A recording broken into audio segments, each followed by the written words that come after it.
이제 경매하는 사람들이 하고 사고를 맞는 그 상황하고 바람마다 잡혀온 여인 이 부분을 대부분의 사람들은 자기가 이제 돌을 던진다고 생각 안 하고 던진다고 하는 사람도 있고, 그다음에 이제 그걸 실제로는 하나님이 심판하시는 심판주가 있고, 그다음에 그런데 그 앞에서 이제 돌을 던지는 그런 근데 어떤 분은 그걸 자기가 이제 돌을 맞는다고 이렇게 또 성경이 명명된다고 하면 그 자리에 이제 본인을 갖다 놓고 이렇게 하는 부분이 있습니다. 그러니까 답이 어떻게 보면 답은 나와 있으니까 그걸 이제 그렇게 해석해 버리면은 결국은 가나마나 잡혀온 여인도 동일하게 그럼 이를 같은 걸로 볼 수밖에 그렇게 생각하는 것 같은데, 그거에 대해서 조금 이렇게 보충 설명드리겠습니다. 요한복음 8장에 나오는 그 가나마나 현장에서 잡힌 그 여인은 사실은 예수님을 고소하기 위한 하나의 미끼라고 이렇게 성경에 나와 있죠. 예수님께서 너희 중에 죄 없는 자가 먼저 돌로 쳐라 이렇게 말씀을 하셨을 때 율법의 기준에 의하면 모두가 다 심판받아 죽어야 됩니다. 율법의 기준에 의하면. 그러니까 이 나이 많은 자부터 적은 자까지 성경의 표현이 재미있죠. 왜 나이 많은 자부터 적은 자가 이렇게 순서로 나가느냐 할 때는 오래 살았으니까 죄가 더 많은 겁니다. 쥐가 볼 때는 이제 물론 이 그리스도 안에서 보는 죄의 기준은 아닙니다. 어쨌든 그렇게 그들은 자기 자신의 돌을 들어 칠 자격이 없음을 알고 이제 돌아가죠. 돌아가는데 이제 예수님께서 여자에게 너를 고소하는 자들이 어디 있느냐 이렇게 물었을 때 없나이다. 나도 너를 정죄치 않는다. 이렇게 말씀을 하셨어요. 이 말씀의 의미는 이제 예수님께서 죄용사하는 분이라는 겁니다. 죄용사하는 분으로서 그 여자에게 정죄치 않는다라고 말씀을 하셨고, 그러면 어떻게 해서 죄를 용서하느냐라고 할 때는 그 속에는 아들의 죽음이 그 속에 담겨 있는 거죠. 마태복음 8장에 의하면 우리의 연약한 것을 친히 담당하셨죠. 세상 죄를 지고 가는 하나님의 어린 양으로서 예수님께서 그 여자 자기 백성의 죄를 친히 담당하셔서 그 여인의 죄를 용서하신 겁니다. 그냥 공짜로 너를 정죄치 않으니까 너 죄 없다 이런 얘기가 아니고 예수님의 죽으심을 그대로 덮어버렸죠. 오늘 아까 다윗이 보여준 그 왕됨의 의미, 하나님의 긍휼이 그대로 덮인 그 왕의 모습, 그 모습을 이제 이 여인에게 그대로 보여진다고 볼 수 있죠. 참된 왕은 긍휼을 쏟아내는 왕이고, 그 긍휼을 쏟아내는 왕은 자기 백성의 죄를 그대로 다 짊어지는 왕의 모습이고, 그러한 어떤 그 주님에 의해서 용서함을 받았기 때문에 그 여인은 주님의 용서함을 그대로 덮어선 자로서 살아가게 되는데, 정죄치 않는다라고 할 때는 너는 이제는 언제나 십자가만을 자랑하는 죄인이 된다는 얘기죠. 표현을 하자면 그런 차원에서 볼 수가 있는 겁니다. 지금 장로님께서 질문하신 게 스데반 집사하고 이렇게 연결을 시키는데 그건 조금 제가 조금 봐야 되겠는데, 그 스데반 집사님 같은 경우에는 이런 겁니다. 우리가 유혹을 받는 게 이런 거죠. 내가 여인의 자리에 돌 맞아야 될 그 여인의 자리에 끌려가느냐. 물론 그렇게도 볼 수 있어요. 그걸 이제 그 여인을 달리 해석을 내버리면 이 십자가 피를 증거하기 위한 여인으로 그렇게 세워졌다라고 볼 수 있고, 그렇게도 할 수 있는데, 그건 이제 너무 이렇게 갈 수도 있고, 스데반 집사님 같은 경우에는 성령의 말하게 하심을 따라서 복음을 전한 거거든요. 그래서 돌에 맞아 죽게 되었는데, 우리들은 이 성경을 읽을 때 그 스데반 집사님처럼 자기도 그런 사람이 되고 싶어 해요.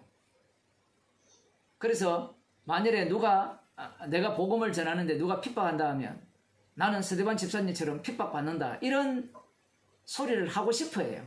근데 그런 소리를 하는 사람은 수상한 사람입니다. 왜 그 말을 하느냐 할 때는 그 말을 함으로 말미암아 너희들 까부지 말라는 얘기예요. 내가 서대반 집사와 동률인데 동급인데 어디 감히 나를 건드려, 이게 깔려 있는 거예요. 그런데 성령을 받은 사람은 복음을 전하기 바쁜데 내가 복음을 전하다가 고난받았다? 지난번에 어떤 분이 그 탕자교에 오신 어떤 분이 그런 얘기를 했어요. 지금 안 나오지만 자기가 복음을 전하면서 고난받는데요.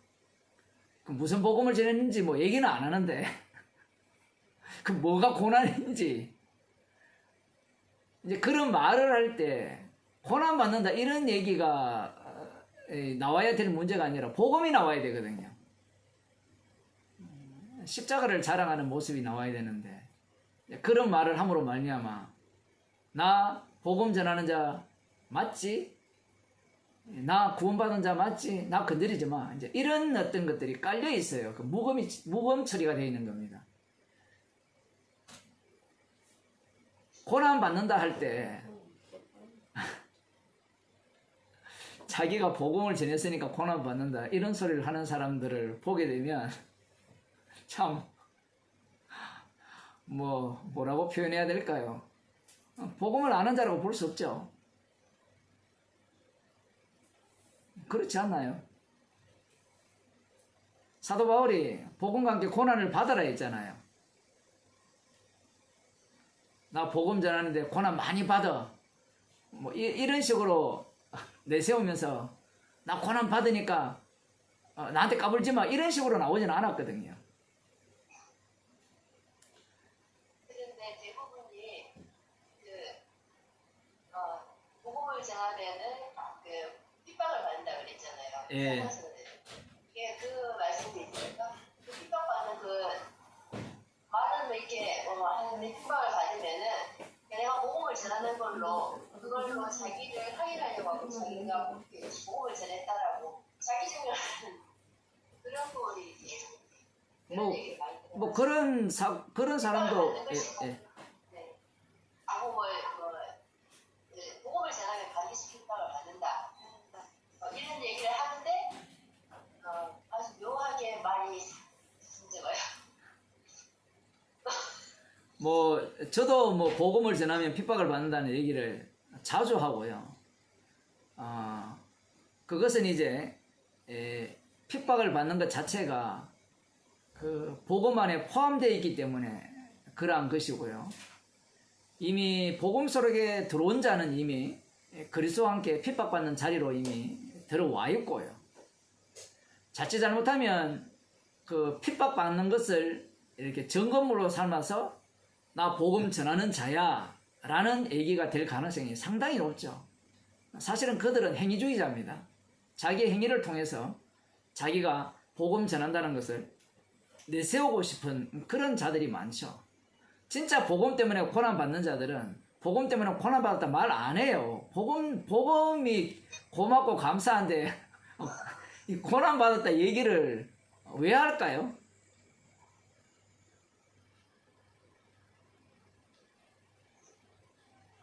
자기가 이 복음 때문에 고난받았다는 것을 내세우고 싶은 겁니다. 궁극적으로.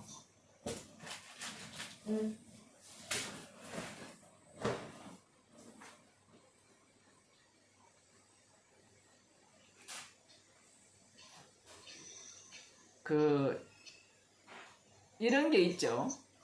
우리들은 자기 변명하는 걸 좋아하기 때문에 예를 들어 복음을 전했는데 예를 들어 저를 미워한다 쳤을 때, 제 예를 들면 미워한다 쳤을 때 사람들이 나를 미워하니까 나 복음 전하니까 미움 당하고 고난 받는 게 당연하구나 이렇게 들어가는 게 아니라 내 죄가 얼마나 큰지를 알게 되죠.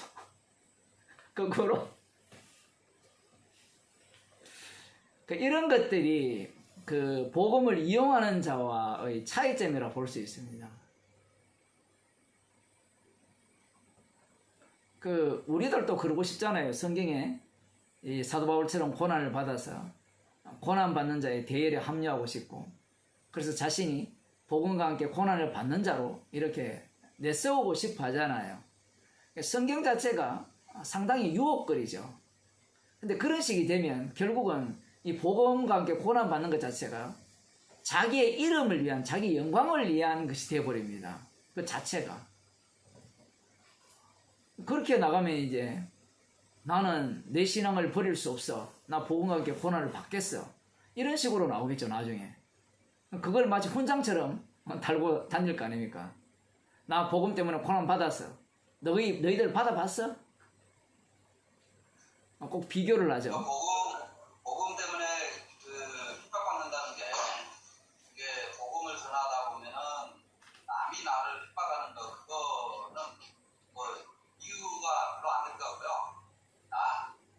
복음을 전하면 내가 그 복음을 전하면서 보니까 내가 없어져 버리는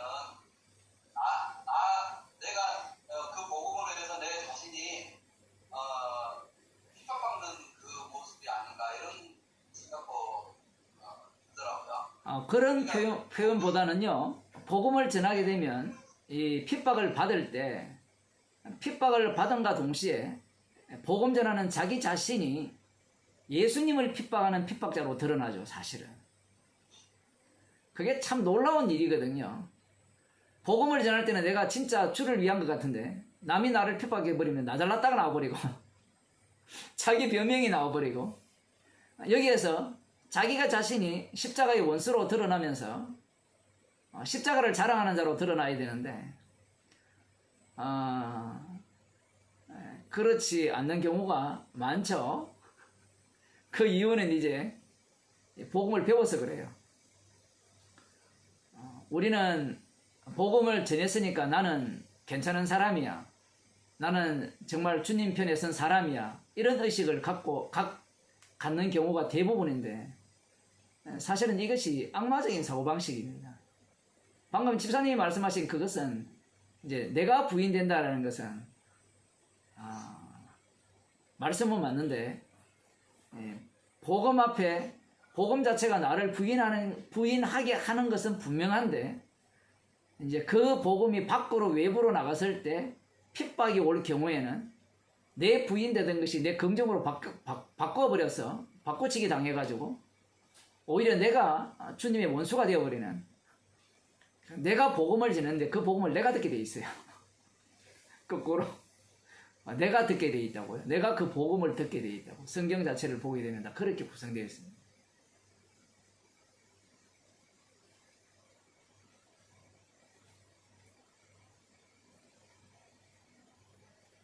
지금 모임을 지금 8번째 하는 것 같은데 이제 숫자가 절반으로 줄었으니까 많이 지금 이렇게 뭐 저는 한두 번 하고 끝날 줄 알았는데 어쨌든 뭐 이렇게 남아 있어서 지금 진행되고 있는데 뭐 상황 자체가 하여튼 우리의 예상과는 다르게 진행되니까 우리는 당할 뿐이고 당한 대로 살 뿐이죠. 그냥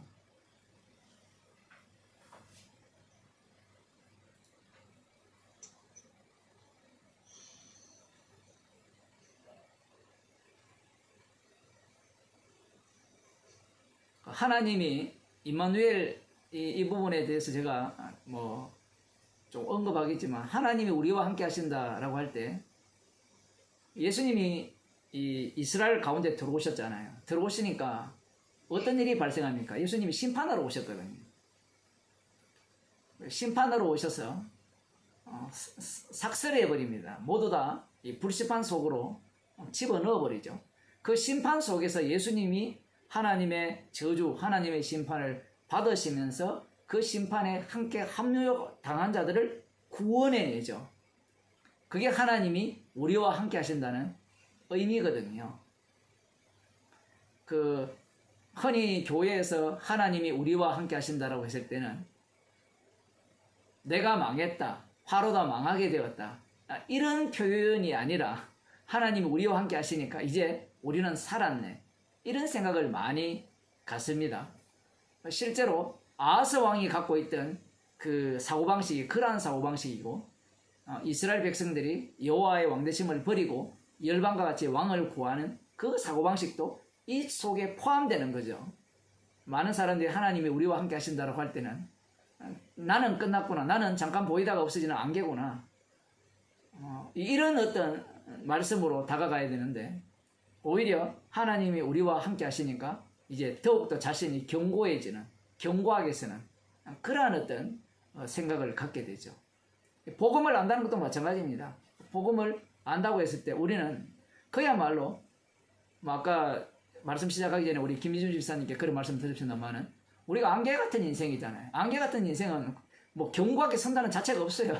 안개는 잠깐 사라지고 없어져야 되고 이사야 말씀처럼 그 꽃은 시들고 풀은 마들고 꽃은 시들고 풀과 꽃을 이스라엘이라고 이렇게 말씀하고 있는데 그 풀과 꽃은 시들어도 영원한 것은 말씀뿐이어야 되거든요. 그 십자가 그 피 능력만이 영원해야 되거든요. 십자가만이 영원해야 되기 때문에 우리는 안개처럼 사라져야 되는 거죠.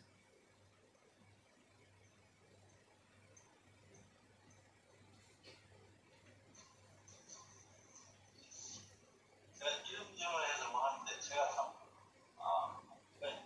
그래도 이런 적이 있습니다. 안다는 말을 참 이게 입에 이제 붙어가지고 제가 이제 그런데 보면서 그렇지 우리가 알면 알수록 내 죄가 더 들추어지고 말씀 들으니까 그렇게 아는 게 있고 이제 알면 우리가 이제 알아서 이제 천국 구원받고 이런 쪽으로 가는 부분이 있지 않습니까? 그래서 이제 입에 안다는 게 붙어 있으니까 그러니까 예를 들면 그러니까 뭐 복음을 전함으로 해서 결국에 이거는 내가 전할 주님이 다 하시는구나라는 걸 그런데 나중에 결론적으로 알면은 이제 확인하죠.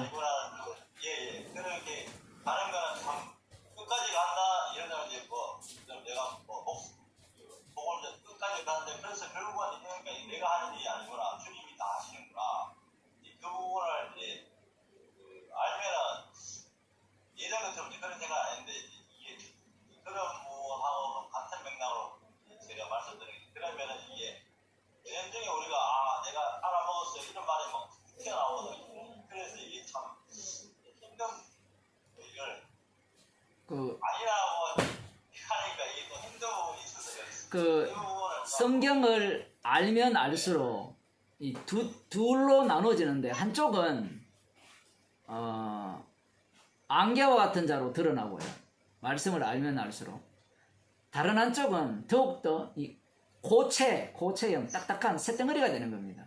자기 강화에 나서는 거예요. 복음을 듣는 태도도 마찬가지죠. 이 말씀을 이렇게 알아가면 알아갈수록 안다는 것은 우리가 뭐 부인해도 이거는 소용이 없어요. 아는 이야기니까 알아가는데 주님이 알게 하시게 되면 성경 말씀 자체가 우리를 완전히 안개같이 만들어버리는구나. 십자가만 남기시는구나. 우리는 그 십자가의 피를 덮어쓴 인간으로서 그 긍휼만을 증가하기 위해서 우리를 새롭게 창조하셨구나. 우리의 왕 되신 분은 그 왕의 죽으심을 증가하기 위해서 우리를 자신의 피로 구원하셨구나 라는 것을 이제 더 깊이 알아가게 되죠. 그게 이제 에베소서의 말씀이냐면 그리스도의 사랑의 깊이와 넓이와 높이와 길이를 알아간다는 얘기거든요. 사랑의 깊이를 알려면 죄가 더해야 되거든요. 죄가 더해야 은혜가 더 깊고, 그럼 죄를 이제 알아가는, 본격적으로 알아가는, 거꾸로 얘기하면 죄를 본격적으로 짓는 인생이 되는 거죠.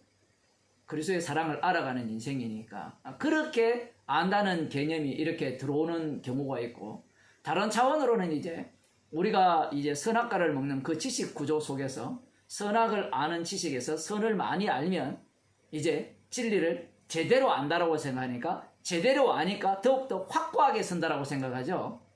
김성수 목사 설교가 그 설교예요. 아주 확고하게. 더 많이 들으면 깨달을 수 있다 이렇게 얘기하거든요. 그런 설교 들어보셨죠? 한 번 들어서 못 알아들으면 100번 들으면 알아듣는다 하죠.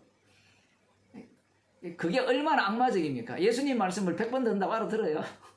6으로 나갔으면 6인데. 그런 논리를 편다는 자체가 김성수 목사가 성령을 회방하는 거예요. 이런 것들을 사람들은 눈치를 못 채죠. 왜냐하면 당연히 사람은 10번, 20번, 100번 들어야 아니까. 그런데 진짜 성령을 받았다면 100번 들어도 모릅니다 얘기해야 돼요. 그래서 100번 들어보세요. 100번 들으셔야 돼요. 말씀을 연구하셔야 돼요. 이제 놓지 말고 이전의 습관처럼 프린트 해가지고 밑줄 꺼가면서 하세요. 하면 안 된다예요. 안 된다. 이전에는 된다였지만 아 이거 아니네요.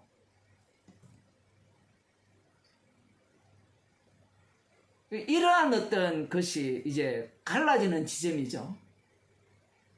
이것이 없게 되면 결국은 이게 지식을 많이 아는 자는 신앙 수준이 높고,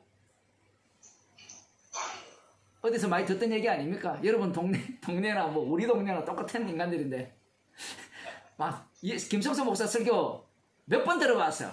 다 들어봤어? 책 다 읽어봤어? 예? 도대체 그 읽어도 이제 여러분들 정도 수준 되면 아니야 그 책 나온 것 갖고는 안 돼. 녹취 다 한 거 다 읽어봐야 돼. 얼마나 세세하게 잘 돼 있는데 그거 다 읽어봤어? 십자가 자랑하라니까 이제 많이 배웠던 거 들었던 거 이제 그걸 이제 자랑하기 시작하는 거죠. 물론 그 동네에 안 가는 사람은 그런 것을 안 하지만 이제 그런 것들을 이제 내세운다는 겁니다. 뭐 이것은 복음을 전하는 곳에서도 마찬가지예요. 당신이 정석훈 목사 설교 몇 번 들었어? 몇 편 들어봤어? 다 들어봤어? 다 듣는다고 은혜 알고 다 듣는다고 그 사랑의 깊이를 안다면요. 머리 좋은 사람, 할 일 없이 시간 많은 사람들이 은혜 많이 받죠. 밥 먹고 할 일 없는 사람, 퇴직한 사람들. 요즘 그런 사람 많잖아요. 퇴직금 꼬박꼬박 나오고 그냥 앉아서 말씀하는 그런 사람들이 은혜 많이 받잖아요. 이렇게 돼버리면 완전히 성령을 멸시하는 거죠. 김성수 목사가 그런 식으로 계속해서 설교를 해왔는데 사람들이 눈치를 못 채는 이유가 거기에 온 사람들 자신들이 다 그걸 원하기 때문에 그래요. 그러니까 원하는 바가 있기 때문에 그 말씀이 좋은 거예요. 그 말씀의 특징은 권력화시키는 거예요. 권력화. 왕을 요구하는 그들과 똑같은 겁니다. 우리에게 왕을 달라고 할 때 우리에게 진짜 진리의 말씀을 주옵소서. 왜 줘야 되는데? 망하기 위해서? 아니에요. 내가 살기 위해서. 내가 왕이 되기 위해서. 내가 원래 그 권력을 추구하기 때문에 내가 원하는 진리를 주옵소서. 그러니 진리를 쏟아부으니까 그 진리도 아니지만 그 진리의 어떤 어느 체계죠. 그걸 막 쏟아부으니까 그걸 계속 주워 담는 겁니다. 하나하나 주워 담으니까 점점 더 자기가 강화되고 그 권력자의 자리에 올라가는 거예요. 그런데 성령이 오면 아니 다 헛되다고 하는데 복음은 헛되지 않다고요? 우리 속에 들어오는 순간 복음이든 무엇이든 간에 다 지식으로 다 기억 속에 다 담겨버립니다. 십자가의 영이 없기 때문에 헛된 것과 헛되지 않음을 계속해서 갈라내는 거예요. 그래서 헛되지 않는 것들을 자기 속에 가득가득 채워 나가려고 하죠. 인간 본성 자체가 이미 자기가 하나님이기 때문에 자기 자신을 숭배할 수밖에 없죠. 그럼 자기를 숭배하려면 자기 속에 뭔가 거룩한 것들이 가득 차 있어야 돼요. 진리의 내용들이 가득 차 있어야 자기를 숭배할 수 있거든요. 그러니까 자기 숭배를 이제 어느 정도 도달하면 타인에게 나 숭배라고 이렇게 이제 시키는 겁니다. 그 방식이 나도 스데반처럼 돌 받는다. 나도 주님처럼 고난 받는다. 이런 소리를 막 하는 거예요. 그 사람들한테 또 그게 먹혀요. 왜냐하면 사람들은 어차피 똑같은 거예요. 이스라엘 백성들이 하나님은 어차피 없는 거예요. 눈에 안 보이니까. 눈에 보이는 목사밖에 안 보이니까 장로가 되었던 집사밖에 안 보이니까 그 집사를 숭상할 수밖에 없는 겁니다.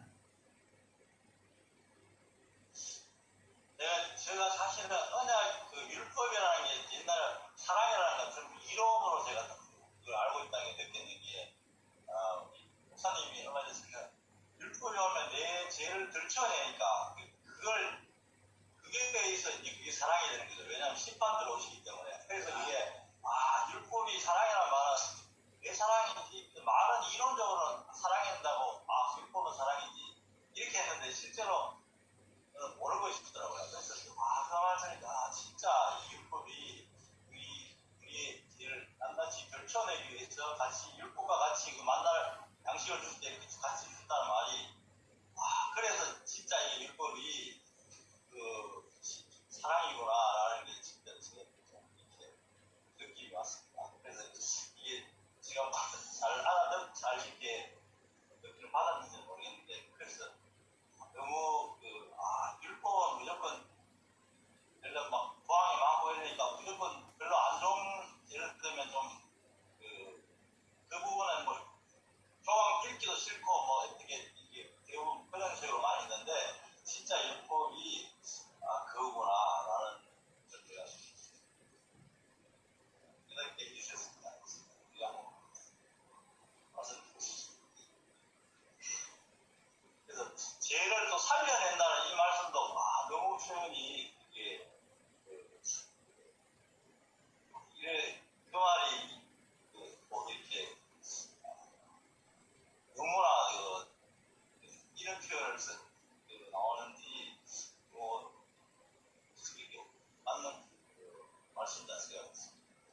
이제는 십자가의 피능력이 이제 죄를 살려내죠.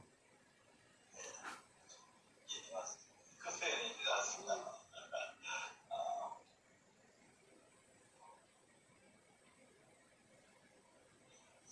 그러니까 진짜 율법이 사랑이라는 게 너무 이렇게 다가오는, 그전에는 난 진짜 다가오지 못하고 이론적으로만 이렇게 접근했던 게 맞습니다. 지식적으로.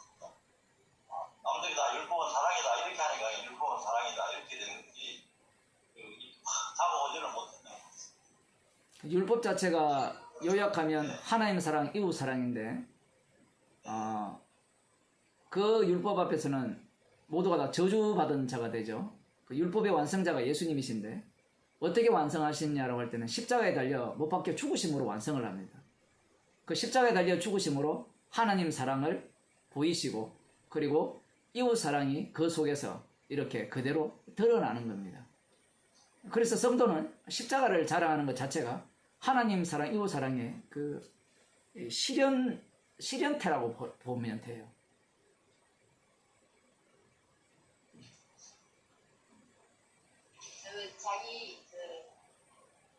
말씀을 들으면서 자기가 자기 자신을 숙명하잖아요.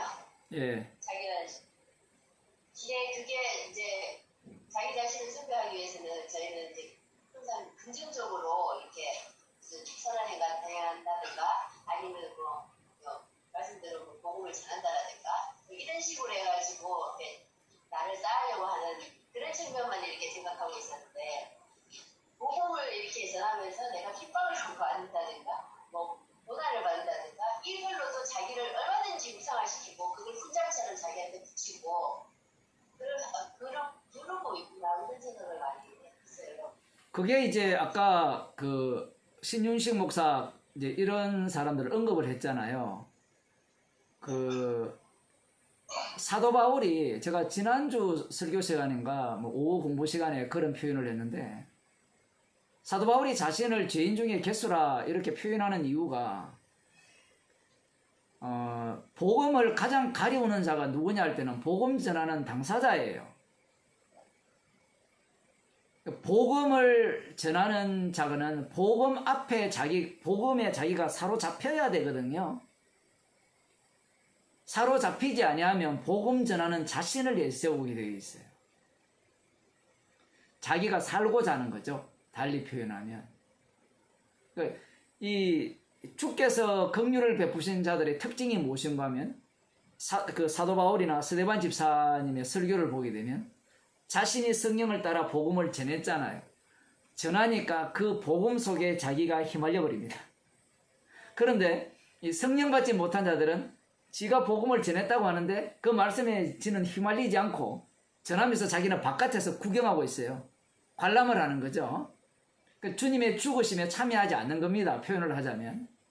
자기가 죽어 마땅한 죄인인데 오히려 자기는 복음 전한 자로서 자기는 살아 마땅한 자라고 이렇게 빠져나와 버리죠. 그러한 어떤 태도를 볼 수가 있습니다. 오늘 왕의 개념을 설명하면서 예. 사무엘이 너네들이 왕을 복원하는데 예. 그 왕이 세워지면은 너네들 다 뺏기고 너네들 종이 되어서 살아갈 건데 예. 그게 좋냐 이렇게 얘기하는데 예. 그게 예전에 18세기 이런데 공산당 선언이나 이런 데서 봤던 것처럼 체제가 억압이 하도 많으니까 그 체제를 기업해야 된다 이렇게 할 때 나타났던 문구하고 되게 이게 오버랩되면서 그런 거가 이미 왕을 주면서 그거를 이미 경고를 했는데도 우리 마음속에는 그래도 좋아요 이렇게 하는 마음이 있잖아요. 예. 예를 들어서 우리가 민주주의고 중국 같은 경우는 공산주의고 이런 체제를 보호하려고 하는 그 질서에서 안도감 같은 게 있는 거잖아요. 그게 어찌 보면 이제 땅의 나라에 대한 이야기인 것 같고, 그래서 왕이라고 하는 거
그 누가복음 4장이나 마태복음 4장에 보면 마귀가 와서 예수님을 시험하잖아요. 그 시험할 때 거기에서 하나님의 아들이라는 것은 그 다윗 언약적으로 표현하면 왕입니다. 왕.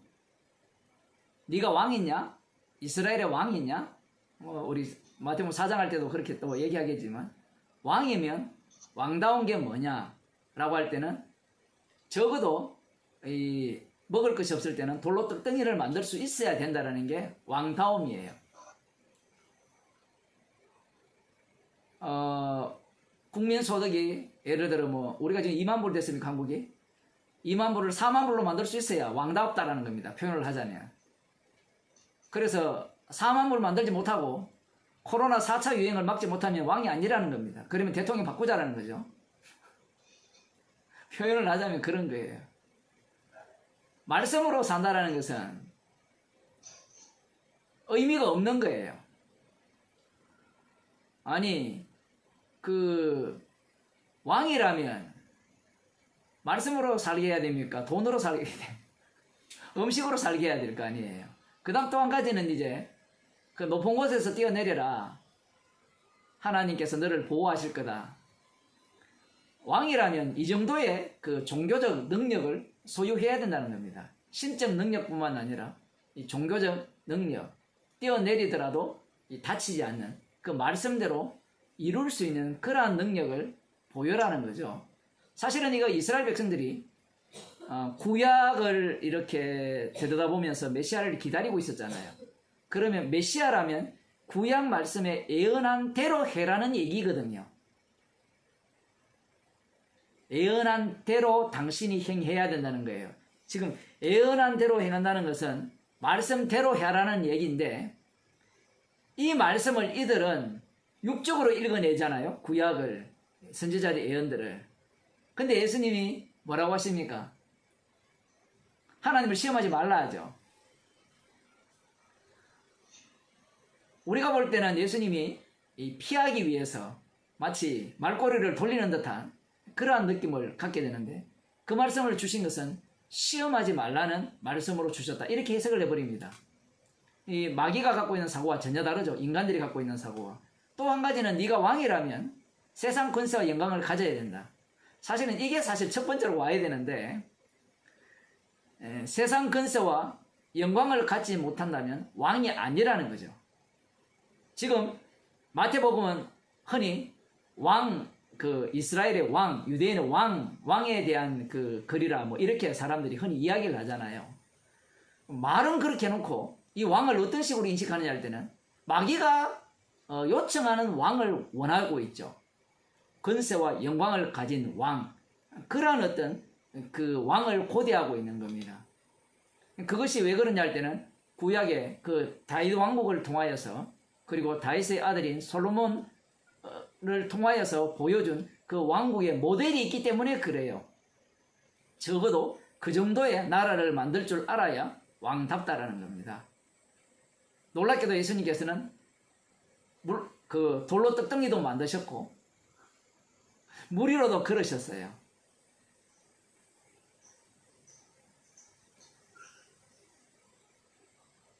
그런데 세상 권세와 영광은 어떻습니까? 가지셨습니까? 인간들은 그 권세를 가지라고 요청을 하죠. 얼마든지 예수님은 가질 수 있죠. 그런데 그것은 예수님이 거절해버립니다. 피해버리죠. 표현을 하면.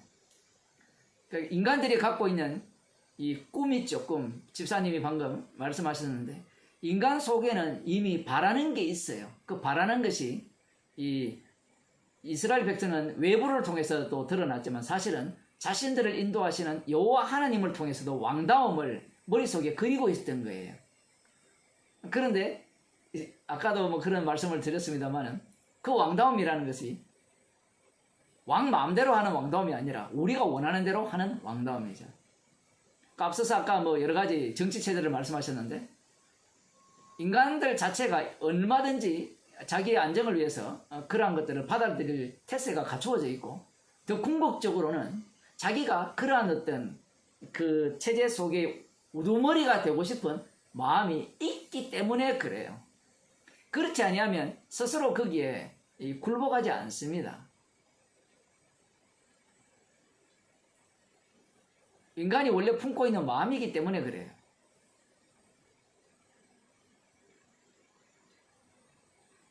말씀을 들으면 항상 제가 이렇게 인정하지 않고 난 절대 그렇지 않을 거야라고 이렇게 생각했던 것들이 항상 말씀을 들으면서 이렇게 너 원하는 바가 이거지? 네 꼼수가 이거지? 아니 제 꼼수가 그냥 그대로 이렇게 딱 받아들이는 게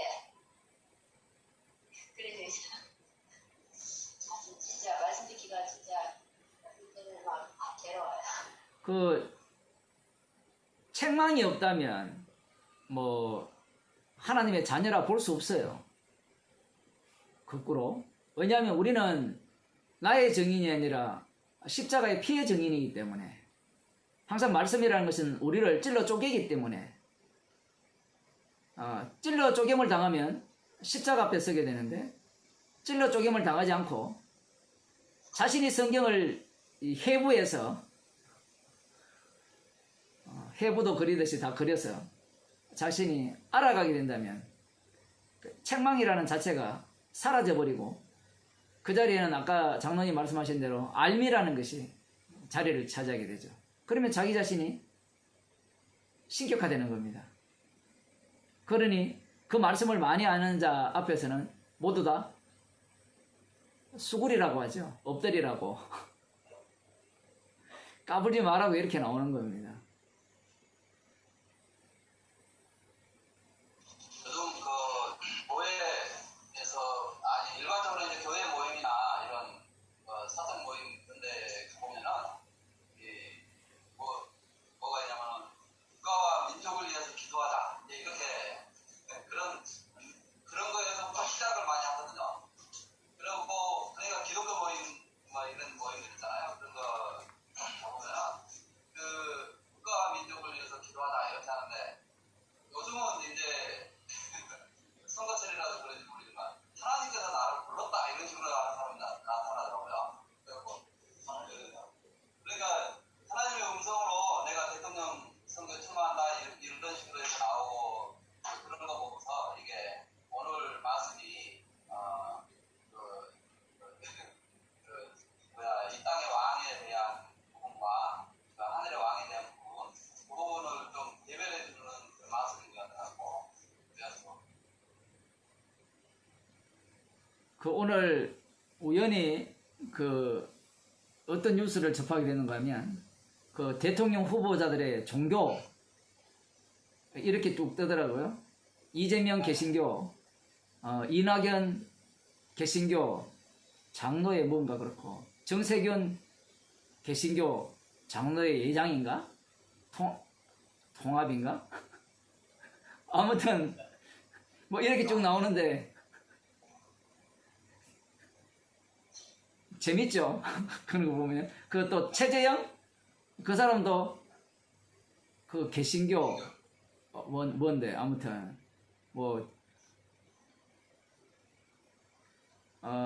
짐승이 되려고 원래 짐승이지만 이제 짐승이 되려고 바라가는 사람들이라 보시면 돼요.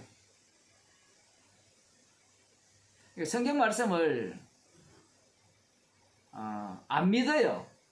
그 왜 대통령이 되면 짐승이 안 되느냐, 짐승밖에 안 되느냐라고 하면 이 대통령의 자리는 이 사무엘상 8장에 나왔잖아요. 지 뜻대로 못해요.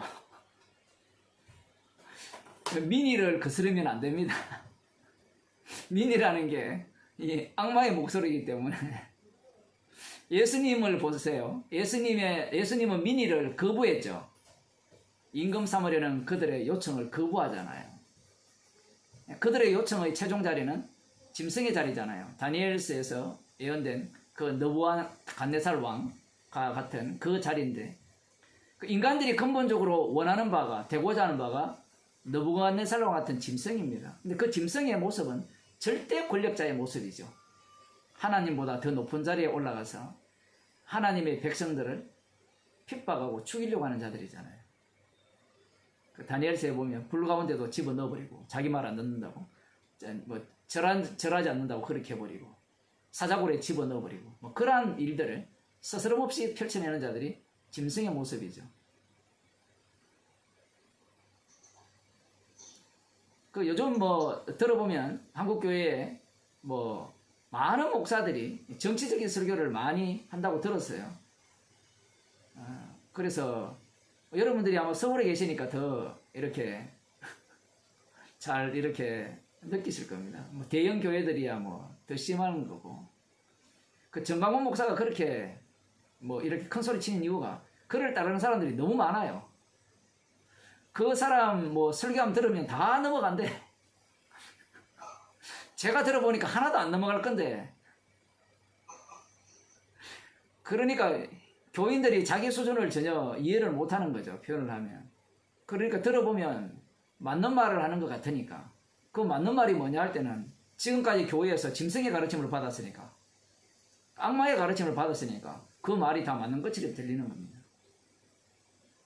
예수님의 말씀을 들었다면, 잠깐 보이다가 없어지는 안개면 우리의 나라는 이 땅에 있는 것이 아니라 그리스도 안에 있다는 것이 더욱더 감사할 건데, 오히려 그들은 그리스도 안에서 이루어진 그 나라가 이 땅에 이루어지기를 고대하지 않아요. 아예. 그래서 이 땅이 그야말로 살기 좋은 나라를 만들려고 하죠. 하나님 나라를 만들려고 하잖아요. 근데 이러한 것들은 뭐 제가 대학 다닐 때도 그러한 생각을 했지만, 뭐 하나님의 주권을 이 땅 위에 뭐 세워야 된다, 그러고 하나님 나라가 이 땅에 이루어지길, 뭐 옛날에 CCC는 그리스도의 계절이 오게 하자, 뭐 이런 소리 다 세뇌 받았거든요. 세뇌 다 당했단 말이에요. 그게 익숙한 이야기예요. 성경대로 한 얘기가 아닌데 그런 것들이 그 뭐 우리 세대 뭐 이 약간 밑에 세대들은 다 그걸 다 배웠잖아요. 그러니까 그게 당연히 맞는 줄 알고, 목사들이 뭐 성경의 진리를 전해주는 것도 아니고, 그러니까 그게 먹혀 들어가는 겁니다.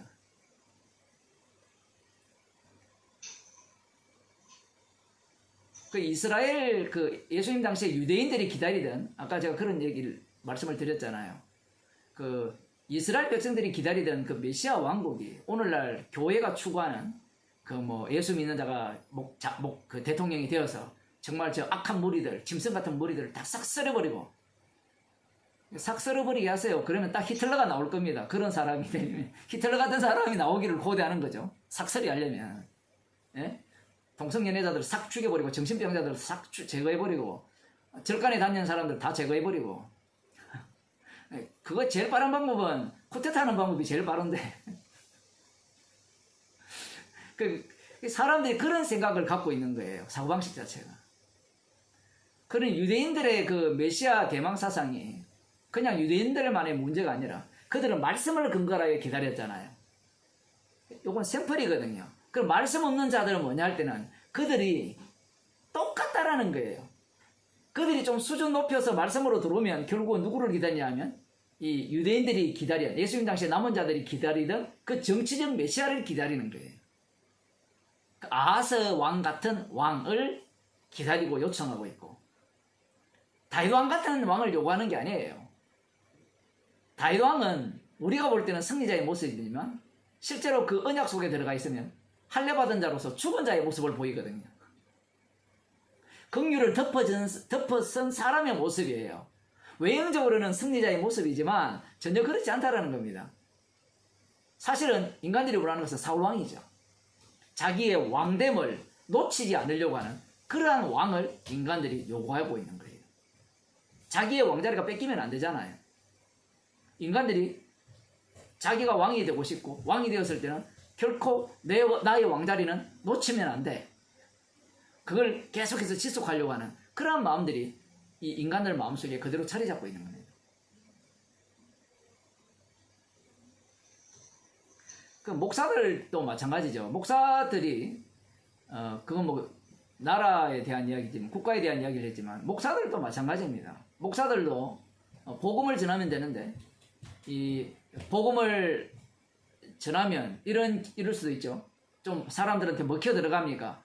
먹혀 들어가니까 꼭 누구처럼 들어가면 사울처럼 마음이 바뀌죠. 자기는 뭐라고 생각하는가 하면, 나 복음 전하니까 사울처럼 안 될 거라. 그런 생각을 하는데, 그건 지 생각이에요. 그건 자기 생각일 뿐입니다. 사도 바울이 오죽하면 자기를 복종시킨다고 하겠습니까?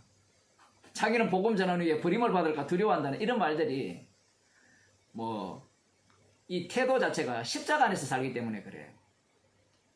그런데 그러한 태도를 갖지 않고 이제 살아가게 되면 자기는 더 이상 복종할 게 없어요. 복음을 다 아니까. 나는 절대로 버림받지 않을 거야. 자기 구원론에 빠져버린 거죠. 그러면서 이제 이 자기 자신이 이 나름대로 복음을 전하는 목사로서 왕의 자리에서 군림을 하려고 하죠. 그러면서 사람들에게 자기의 말에 복종하도록 하려고 하는 그러한 어떤 모습을 많이 볼 수 있습니다. 뭐 저라고 그 예외겠습니까? 주님의 긍휼을 구할 뿐이죠. 그 다윗과 사울 왕의 차이점이 그거예요. 다윗 왕 같은 경우에는 주의 긍휼이 계속해서 그 취소되지 않았다는 겁니다. 사울 왕은 취소돼 버렸죠. 뺏어 버렸죠. 그러한 차원에서 다른 차원입니다.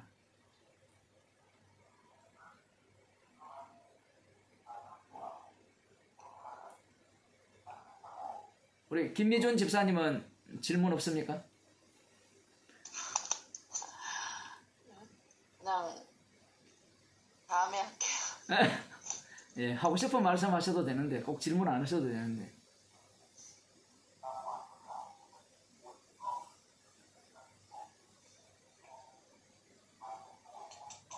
나누면서 듣는 게 정은혜가 참 아멘 그냥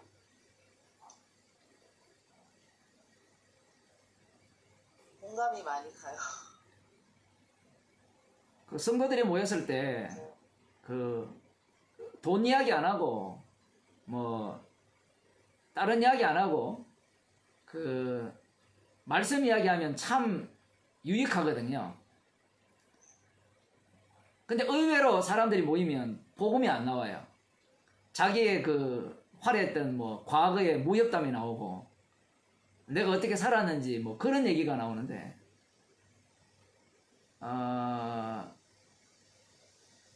복음밖에 없으면 복음이 나올 가능성이 많고요. 표현을 하면 평소 살아갈 때. 근데 그게 없으면 딴 얘기가 많이 나오겠죠. 그럼 별로 유익하지 않을 수 있고요. 그 뭐 우리들도 별로 다르지 않을 수 있습니다. 말로 뭐 복음 하지만 실제로 이 성도들과 만나서 복음 이야기 나오는 것이 상당히 끌끌었거든요. 끌끌어온 이유가 뭔가 하면 이런 게 있어요. 나와 다르면 어떡하지? 당연히 다르죠. 신들이 모여가지고 죄인밖에 안 됐는데 죄인이라는 공통 요소 요것밖에 없는데 당연히 얘기가 다르고 막 부딪히겠죠. 그러면서 십자가 앞에서 죄인 되는 그 즐거움에 참여해야 되는데 사람들은 그걸 이렇게 잘 모르고 또요. 거꾸로 오해하죠. 당신이 아는 진리, 정답을 내놓고 나도 정답 내놓고 정답에 우리 하나 되자 이래 나오잖아요. 논리가. 배운 게 그것밖에 없다니까요. 배운 게. 그래서 우리는 상대가 말을 잘 못하면 무시하죠. 우리 그 구장로님 같은 경우에야 뭐 워낙 그 교수님이니까 말씀 많이 하잖아요. 그럼 사람은 말을 많이 하면 말 잘하거든요. 저도 원래 이렇게 말 잘 못했습니다. 목사가 계속 설교를 하니까 요 정도는 하는데 그 성도들 모임도 마찬가지예요. 모여보면 뭐 속에 들어있는 것은 이 나타나는 모습을 보면 뭐 표현은 잘 못해도 다 알 수 있거든요. 근데 우리는 이 지식이라는 개념을 이 기준대로 삼아가지고 너 다 표현해내니? 여기 말로 표달해내니? 표달 못 해내면 이 사람은 이거 완전히 복음 모르는 사람이에요. 잘 표현해내면 복음 아는 사람이에요. 뭐 이런 식으로 사람들을 판단하기 시작하는 거죠. 그럴 것 같으면 노공대 하나 들고 다니시면 돼요. 나중에 이제 AI가 발달하면 우리 머릿속에 하나 끼워가지고 입으로 나오도록 그러면 당신 한 편이야 이렇게 인간을 뭘로 보는 거면 죄인으로 보려고 하지 않고 뭘로 보려고 합니까? 기계로 보려고 하죠. 인간은 물론 기계가 맞는데 성령이 임하면 죄인이 되거든요. 죄인이 된 기계가 돼야 되는데 죄인이 안 되고 자꾸 뭔가 정답을 아는 기계 뭐 그런 식으로 사람들을 대하고 이렇게 성도들을 만날 가능성이 다분하죠.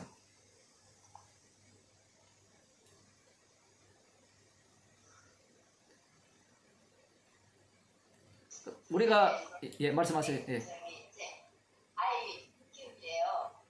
그러니까 블럭쌓기를 이렇게 했어요. 아기가 이제 한 2살 정도 이렇게 됐을 때, 그냥 처음으로 블럭쌓기를 제가 이렇게 올려 쌓아주니까 얘가 이렇게 부스뜨리면서 너무 잘했다고 박수를 팍 치는 거예요. 그래서 이게 제가 이렇게 쌓아가지고 이렇게 부스뜨리고, 내가 싸우면 걔는 부스뜨리고, 계속 그렇게 거의 인간적으로 계속 잘했다고 막 박수를 치고 서로 막 그러면서도 한편은 참 씁쓸했어요. 이렇게 부스뜨리는데 좋아하지? 근데 제가 그런 생각을 한 적이 있었거든요. 그래서 이제 이 말씀을 보면 이게 사람이 이렇게 인생을 좀 살아봐야지 그것도 나는 아니오라는 것들을 알 수 있고 또 있고, 말씀도 어느 정도 이렇게 말씀대로 알려고 하고 뭐 이렇게 해봐야 나중에 그것도 아닌 것도 이제 저기 주님이 가르쳐 주실 수도 있고, 또 그런 생각이 들어서. 그런데 우리가 깨어지고 우리가 아니오라고 알 수 있는 건 주님이 주시는 부분인데, 꼭 이런 말을 들었어요. 인생이 성경보다 세다 그렇게 얘기했어요. 그래가지고 만약에 하나님의 아들이면은 반드시 말씀을 들고 와서 그 말씀을 듣게 하고 설명을 듣게 한다. 이렇게 얘기를 했어요. 근데 그 말이 뭔가 그게 맞나? 저는 지금 다니까 답을 요구하는 그런 이게 이제 못 벗어나고 그렇게 있는데, 하여튼 그런 말은 어떻게 생각하세요? 이스라엘 백성들을 보면 자기들이 그 말씀의 우위를 점한다고 그렇게 생각을 하고 있었어요. 실제로는. 그런데 들어가 보면 말씀대로 되어짐 속에 그들이 사로잡혀 있죠. 우리가 주보다 강할 수 없고요. 주님을 이길 수 없습니다. 말씀을 위한 인생이고요. 네.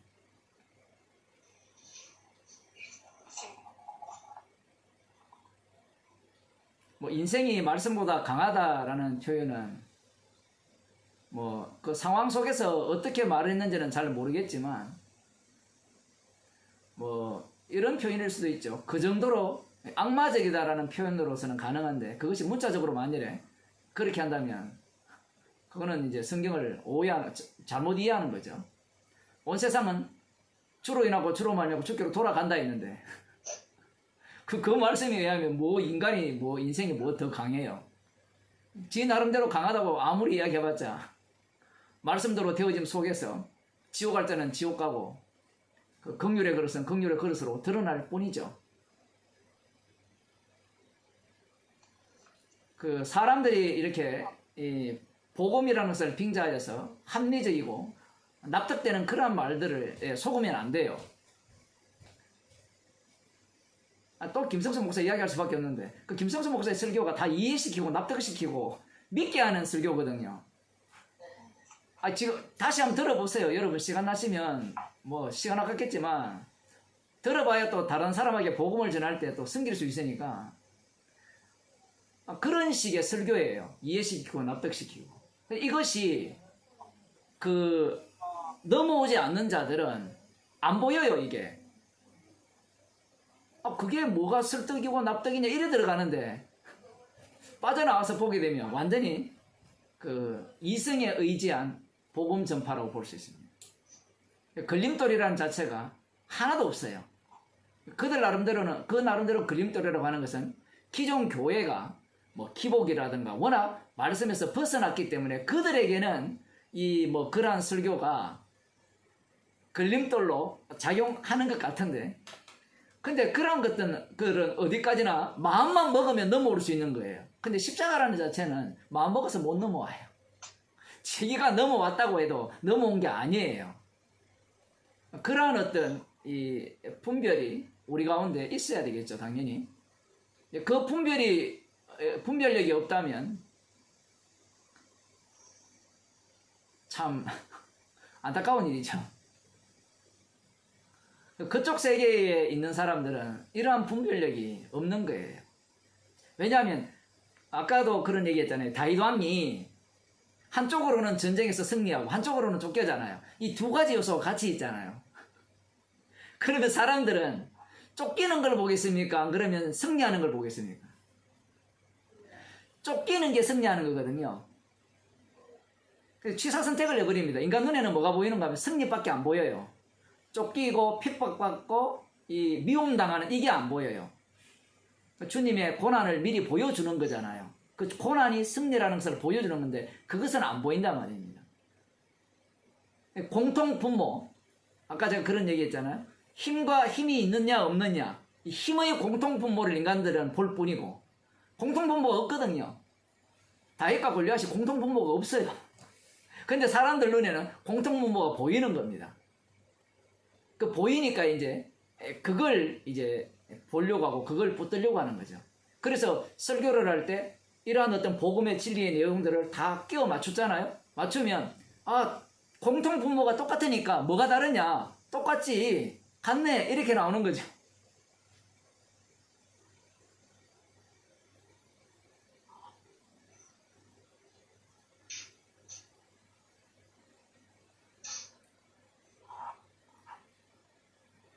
오늘 우리 문 집사님입니까?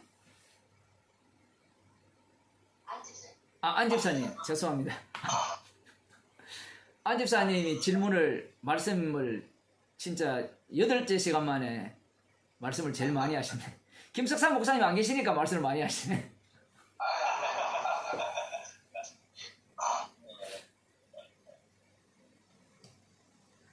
우리가 이렇게 질문을 하면요, 자기의 신앙이 다 나와요. 안 나올 것 같은데요, 다 나오고요.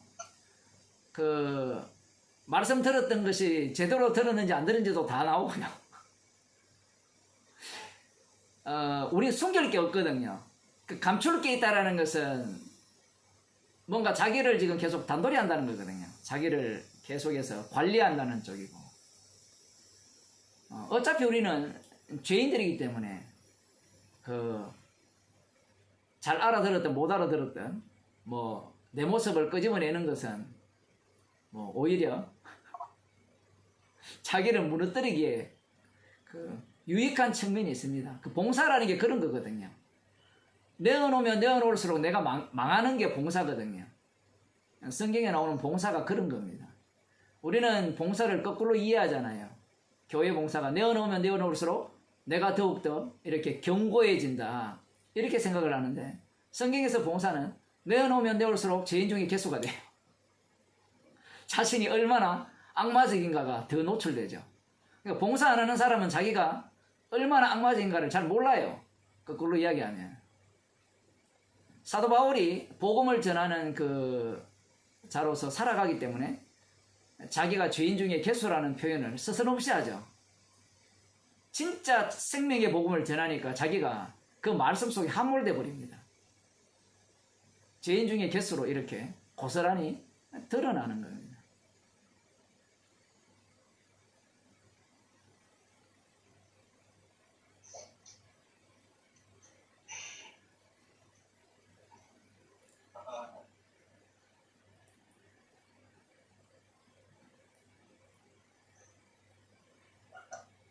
수요일 모임은 계속 하는 겁니까?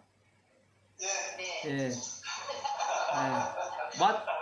마태복음을 한번 끝낼 수 있을지 모르지만 갈 때까지 한번. 아니 목사님이 한 두 번 정도 할 수 있으니까 6번째까지 예. 왔다고 하시니까 벌써 그런 생각을 하시고 계시구나. 그런 생각. 제가 믿음이 없어서 그래요. 믿음이 없어서 보통 이 시작은 하자고 하는데 끝맺는 경우가 별로 없어요. 좀 들어보면 듣는 사람에게 싫은 소리를 계속 하니까. 이제 복음을 알아들었으면 이제 나한테는 싫은 소리를 안 해야 되는데, 이제 그 듣는 사람을 이렇게 쪼개버리니까 불쾌하죠. 그만 만납시다 그러죠. 그러니까 그다음부터는. 그래서 복음이라는 자체가 원래 사람을 좋아하게 하는 게 아니기 때문에 우리는 근본적으로 복음을 싫어하게 돼 있어요. 이것을 계속 듣고자 하는 마음이 생긴다는 것은 기적이죠. 주께서 은혜를 주시지 않으면 들을 수 없습니다. 자기가 아무리 아까 그런 얘기했지만 한번 꼭 들어봐야지. 그건 자기 생각이고 지 생각이고 그러한 마음도 주님이 주셔야 되고 여건도 주셔야 되고 배탈이 나더라도 장염이 나더라도 들을 여건을 주시니까 지금 들을 수 있는 거지. 여건 안 줘보세요. 뭐 지금 앰뷸런스에 실려갔으면 뭐 복음을 듣겠습니까? 다행히 어제 링거 맞고 예, 괜찮습니다. 그 나이 드시면 저도요. 예, 네. 말씀하세요. 예. 저도요. 이 말씀을 배우면서 김성수 목사님 설교를 듣고 김석삼 목사님한테 또 설교를 듣고 하면서 영생은 하나님이 하신 일을 아는 거다. 그래서 자꾸 알려고 들고 그걸 알아야 나는 구원받았다. 그리고 또 구원받은 걸 아는 자들은 알게 돼 있고 구원받았다는 걸 모르는 자들은 뭐 죽어도 모른다. 그럼 내가 구원받았다는 걸 알게 되면 나는 하나님 아들이다. 예수나라 백성이다. 이렇게 계속 이제 듣고 배우고 하면서 저도 모르게 나 구원 받았나 봐. 자꾸 이걸 듣게 되니까 나는 구원 받은 게 맞는 걸 거야. 자꾸 그런 생각을 하면서 욕심이 더 생기는 거죠. 그리고 무슨 진짜 우리가 살면서 너무 힘든 일이 오거나 아픔이 오거나 이럴 때 난 구원 받았으니까 거기에 내가 있으니까 난 여기서 참을 수 있어. 견딜 수 있어. 라고 생각을 하면서 무진장 참고 진짜 힘들어도 누가 뭐라고 해도 나는 그래도 말씀 듣는 자니까 이렇게 해야지. 이런 걸 보여주면 안 되지. 자꾸 그런 걸 하다 보니까는 너무 더 힘든 거예요. 딜레마에 더 빠지고 이게 말씀 들으러 다니는데도 왜 나한테 이런 사건이 자꾸 오고 열심히 공부한다고 하는데 하나님 왜 봐주시지 않으실까. 막 그런 생각을 하면서 아니지 그래도 가야지 해서 제가 가려고 계속 왔던 길인데 회원 모임에서 이렇게 정석훈 목사님 설교를 딱 듣고 진짜 확 쪼개진 게 내가 참는 것도 아니고 내가 구원받았다고 이걸 공부해서 되는 것도 아니고 진짜 하나님이 그 자리로 끌고 가셔서 내가 참을 수 없지만 참을 수 있는 상황으로 몰고 가시는 거. 그리고 내가 할 수 없지만 할 수 있는 상황으로 몰고 가시는 거. 오늘 같은 경우도 장염이 걸렸지만 이렇게 듣게 하시는 이 끌고 가심이 절대적으로 계속 말씀을 들으면서 더 느껴지는 거예요. 제가 알려고 했던 모든 게 다 깨지고 네가 여태까지 알았던 것 다 아니다. 오히려. 그래서 자꾸 지금도 이게 혼돈이 와요. 사실. 김석수 목사님 설교를 들으면서 여태까지 왔고 김석삼 목사님 설교를 들으면서 여태까지 왔는데 이건 아닌가? 긴가 또 자꾸 저 혼자 또 생각을 하게 되는 거예요. 그래서 말씀을 더 들어야지 또 계속 그러면서 또 나는 알까 모를까로 계속 가고 있어요. 그래서 근데 결과적으로는 지금 깨어진 게 어쨌든 이리 하든 저리 하든 주님은 그 방향으로 끌고 가시겠구나. 그런 것도 혹시 제가 생각하는 그런 또 생각일지.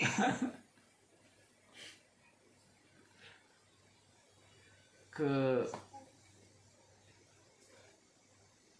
사도 바울을 보게 되면 알아서 믿은 게 아니고 주님이 찾아오셨죠. 찾아오시니까 자신의 과거의 모든 일들이 주께서 친히 인도하신 일이 되고 제가 어젠가 그저께 요한복음 3장을 언급했잖아요. 이 빛으로 나오는 자는 자기가 행한 모든 일이 하나님 안에서 행한 일임을 나타내려 함이라. 달리 말하면 십자가 피를 증거케 하기 위한 주님의 조치였다라는 거죠. 과거의 인생이. 그러면 예를 들어 뭐 집사님 같은 경우에 과거에 알아야 구원을 얻는다고 쫓아다닌 것도 주님이 쫓아다니게 해서 우리의 그 죄악성을 낱낱이 드러내시게 하신 그러한 일로 말씀은 그렇게 거꾸로 해석을 하는 거고 그리고 성경에서 영생은 하나님을 믿고 하나님 보내신 자를 아는 것이라고 했을 때, 그 안다라는 그 언어 자체가 그거 안다가 아니거든요. 문제는 이제 사람들이 그 안다가 구약의 호세 선지자에 나오는 이 백성이 망하는 것은 하나님을 아는 지식이 없기 때문이다. 그거와 같이 연결이 되어 있거든요. 그 지식을 많이 알면, 그 어떤 분이 그런 얘기를 했어요. 옛날에 자기가 이제 이 복음을 모를 때 그 말씀대로 지식을 알면, 하나님 말씀을 많이 알면 하나님의 그 뜻을 알고 구원을 받을 수 있다라고 생각해서 성경을 엄청나게 많이 외웠대요. 뭐 그거나 그 아까 요한복음에 나오는 하나님을 아는 것이나 이런 얘기도 마찬가지죠. 그 알미라는 것은 성경에 고스란히 그대로 담겨 있습니다. 알 수가 없죠. 알 수가 없고, 예수님께서 인자가 모세가 광야에서 뱀을 든 것 같이 인자가 들리면서 성령을 주시게 되니까 아는 다 이야기하는 게 아니라 복음을 전해요. 자기는 죄인이 되고.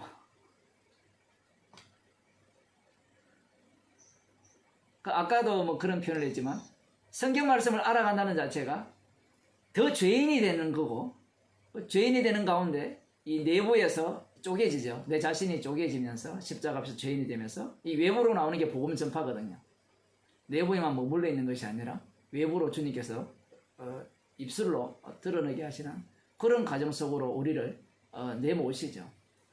제자들 같은 경우에 예수님을 따라다니면서 열심히 알았어요. 알아들었느냐? 알아들었습니다. 모르겠습니다. 좀 알려주세요. 설명해주면 알아들었습니다. 이래 나오죠. 그 알아들었죠. 다 알아들었어요. 못 알아듣는 게 하나도 없다니까요. 그 알아들었기 때문에 예수님을 팔아먹고 십자가에 못 박아 죽이는 겁니다. 그 알아들은 그 체계 자체가 오늘 제가 말씀드린 그들이 원하는 왕 개념 속에서의 알아들음이에요. 말씀을 계속해서 알아들으면 자기가 예수님의 제자로서 하나님 나라에 들어가서 한 자리 차지할 수 있다라는 그런 차원에서 예수님의 말씀을 알아들음이에요. 그러면 그들이 못 알아들었냐? 다 알아들었다니까요. 그런데 성령이 오니까 알아듣는 게 아니라 뭐 알아들었다는 자체가 예수님의 십자가의 원수였고 예수님을 죽이는 요소로 작용하죠. 그러면 이제 그들은 성령이 왔을 때 그 다시 사복음서로 들어가게 되면 알아들었냐 할 때는 알아듣기는 못 알아듣죠. 알아들었습니다 아니가 말씀 속에 들어가 버립니다. 말씀 속에 성령이 인도하심이라고 해서 말씀 속에 들어가 버려요. 들어가니까 나오는 게 뭔가 하면 쿡쿡 찌르면 십자가 복음이 나오죠. 복음의 전파가 되고 자기는 죄인 중에 개서가 되고 이러한 어떤 요소들이 이렇게 튀어나오는 거예요. 그런데 아까 우리 집사님 말씀하신 식으로 알았다라는 차원에서 들어가 버리면 아는 것이 계속 나오죠. 지식이 나오죠. 계속 지식, 성경의 그 지식들 뭐 그러한 것들이 계속 나오는 겁니다. 뭐 비슷한 내용인 것 같지만 들여다보면 하나는 지식을 쏟아내고 하나는 복음을 쏟아내는 것을 볼 수 있죠.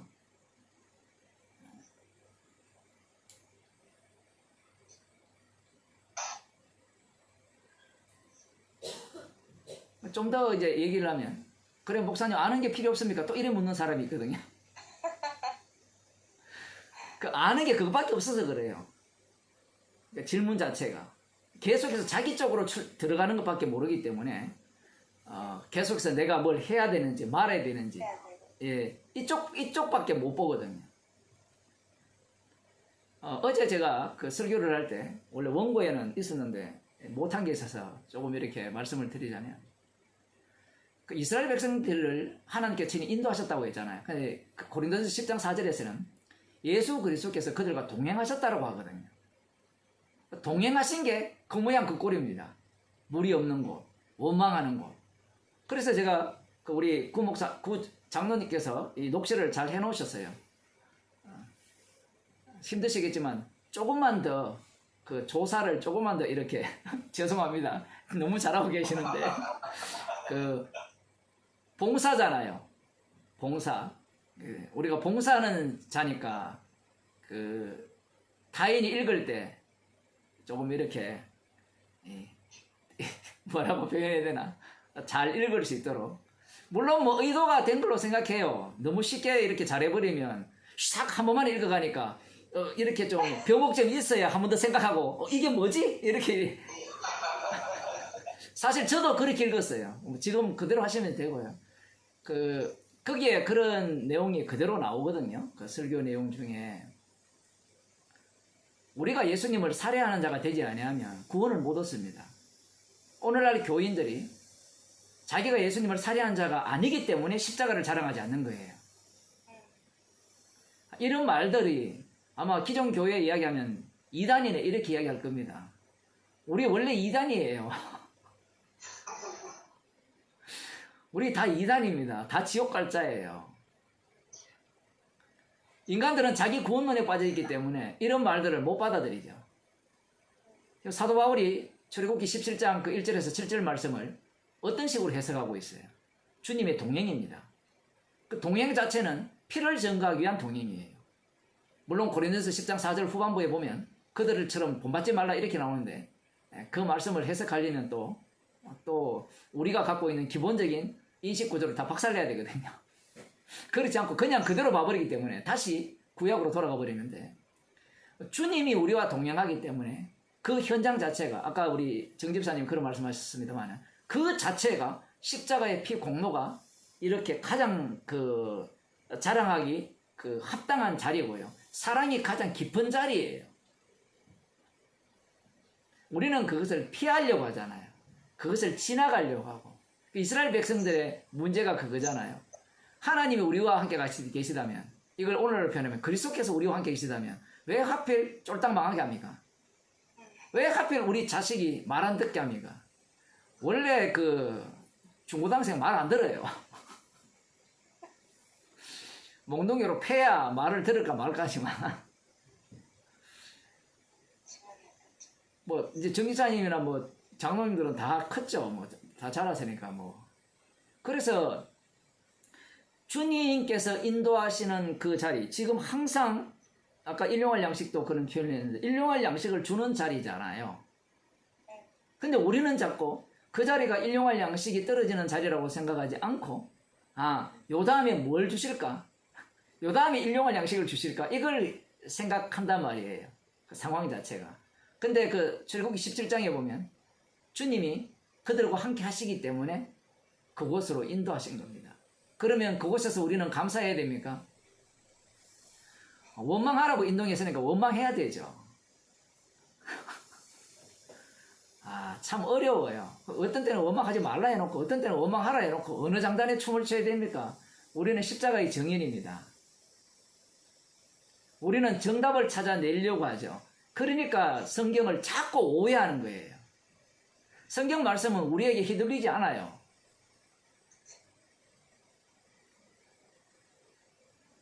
그러면 또 원망할까요? 원망하지 마세요. 원망하다가 망했습니다.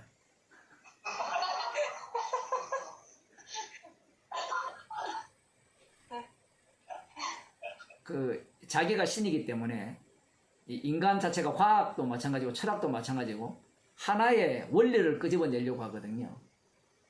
모든 것을 하나로 이렇게 집약시켜서 해석을 하려고 해요. 성경 해석도 마찬가지고요. 근데 십자가는요, 인간 손아귀에 잡히지 않아요. 그 말씀 자체가 우리를 죄인 만드시는 능력이 있기 때문에 그렇습니다.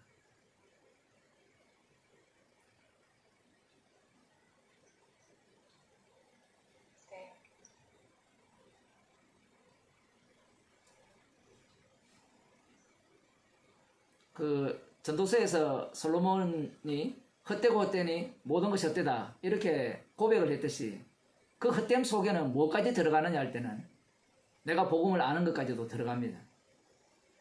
복음을 전한 것까지도 들어가야 돼요. 왜냐하면 십자가 정인이기 때문에 그래요. 근데 우리는 헛된 것과 헛되지 않는 것을 나누죠. 나누니까 아까 나 스데반 지사처럼 돌 맞는 것은 헛되지 않아. 그게 김성수 목사 설교예요.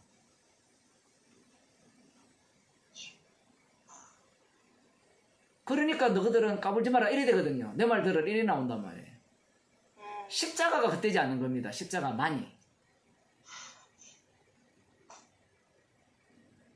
사도 바울이 그랬잖아요. 내가 십자가 지지 않았다고요. 십자가 지지 않았는데 왜 나를 주목하느냐. 주님이 십자가 졌는데. 그럼 자기가 십자가에 안 졌다는 말은 무엇을 의미하고 있어요? 자기는 십자가의 가해자라는 거죠. 거기까지 좀 들여다볼 수 있어야 돼. 십자가 안 졌다는 말은 그 안전대로 끝내지 말고 내가 예수님을 죽인 자라는 이 얘기가 거기에 들어가 있는 거예요.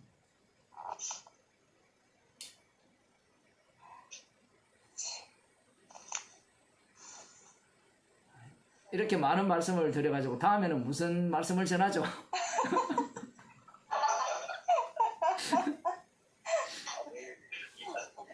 목사님 말씀 듣다 보면 제 예. 태무가 보이는 것 같아가지고 말문이 막혀요. 너무 적나라하게.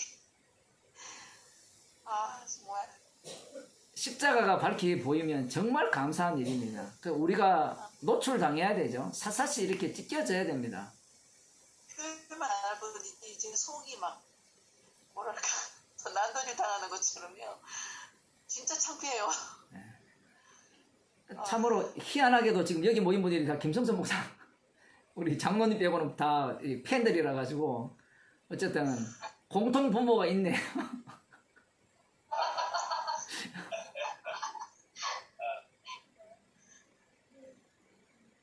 저 팬이었죠. 우리가 복음을 관찰하고 연구할 때는 우리 방금 김미준 집사님이 말씀하신 그러한 모습이 자기가 자기를 치는 거거든요. 네. 나 이거 아니었어. 나 이거 나쁜 시였. 이렇게 들어가는데 이제 복음이 들어가버리면 말씀이 우리를 완전히 휘저어버리면서 무질서로 만들어버려요. 무질서로. 진짜 혼돈으로 만들어버려요. 그래야만 십자가 앞에서 질서 잡힘이 되거든요. 그런데 내가 이렇게 나를 치고 나를 회개하면 스스로 질서를 잡기 시작해요. 질서를 잡아버리면 십자가가 눈앞에 안 보입니다. 질서 잡은 자신, 십자가를 붙드는 자신, 죄인된 자신, 죄인 중에 개수라고 고백하는 자신이 보일 뿐이에요.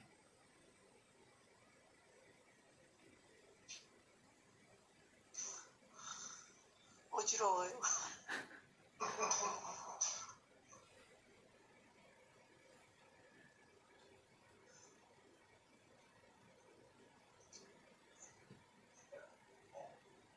오늘 여기까지 할까요? 아유, 참 감사합니다. 기도하겠습니다. 하나님 아버지, 참으로 주께서 이러한 상황을 마련하셨기에 또 주의 복음을 들을 수 있는 기회를 주시고 우리의 인생들을 십자가 버릴 것임을 감사드립니다. 우리를 부르신 이유가 십자가에 피 흘리신 주님만을 자랑케 위함임을 이를 기억하면서 십자가의 피로 감사하는 주의 백성이 되게 하여 주옵소서. 예수님 이름으로 기도드리옵나이다. 아멘. 네. 네, 마치겠습니다. 네, 감사합니다. 네, 다음에 뵙겠습니다. 네, 끊어도 되죠? 네, 혹시 더 하실 말씀 있습니까?